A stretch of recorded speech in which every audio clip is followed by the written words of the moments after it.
Bonsoir les bénis de Dieu, j'espère que vous allez bien. Ce soir, je voulais vous parler de nous. En effet, pour cela, partons de la parole de Dieu, Actes chapitre 15, versets 8 à 9.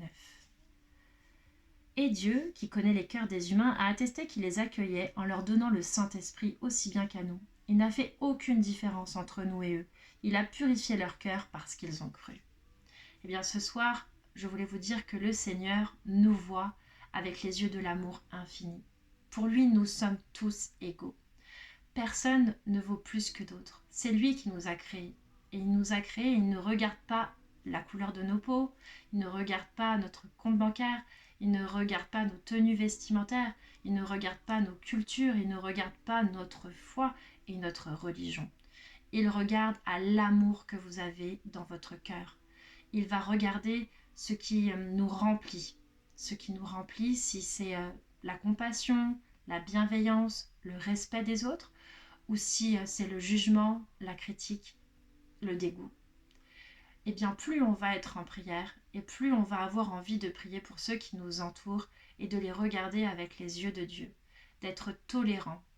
Et le Seigneur nous invite vraiment à cela parce que lui, en fait, quand il est venu, il n'est pas venu que pour ceux qui étaient juifs à ce moment-là comme lui, parce que Jésus était juif.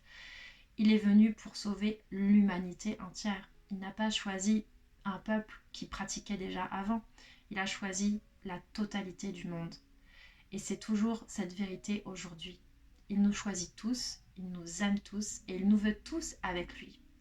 Alors à nous de mettre les bouchées doubles sur nos prières afin que nos cœurs vraiment se transforment, afin de vraiment ressembler le plus possible à Dieu ici-bas, d'être miséricordieux avec ceux qui ne sont pas comme nous et de pouvoir échanger avec eux et de se cibler sur nos ressemblances, sur ce qui nous rassemble au lieu de s'attacher à ce qui nous diffère.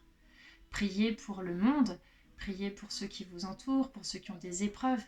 Eh bien, j'en ai eu la grâce parce que le Seigneur m'a fait rêver de ce groupe de prière, tous enfants de Dieu. Et dans ce groupe, eh bien, sur WhatsApp ou sur Facebook, il y a de toute religion. Et nous prions pour le monde entier, peu importe notre foi. Ce qui nous unit, c'est la prière et c'est la compassion. On a envie que les autres soient bénis. Et c'est ça qu'il faut vraiment retenir. Le mal essaye de nous diviser en nous montrant les différences. Eh bien, essayons de rester en Dieu en voyant nos ressemblances. Seigneur, pour toi, la brebis égarée est encore plus importante. Celle qui est loin de toi, celle qui ne croit pas en toi, eh bien nous avons notre rôle et notre mission là-dedans. Nous pouvons être les témoins de ton évangile, nous pouvons, à travers l'amour que nous portons aux autres, être des témoins qui vont les rapprocher de toi. Si nous vivons dans cette paix, dans cet amour du prochain, eh bien nous pourrons toucher les cœurs les plus endurcis. Voilà pourquoi, Seigneur, aujourd'hui, ce soir, nous te prions pour que tu viennes vraiment nous transformer, nous aider à voir au-delà des apparences. Nous avons confiance en toi et nous savons que tu peux tout lorsque nous te le demandons. Tu dis demandez et vous trouverez, cherchez et vous trouverez. Et, euh, et nous, aujourd'hui, nous te demandons et nous te demandons vraiment de changer nos cœurs, de changer nos yeux, notre regard sur le monde.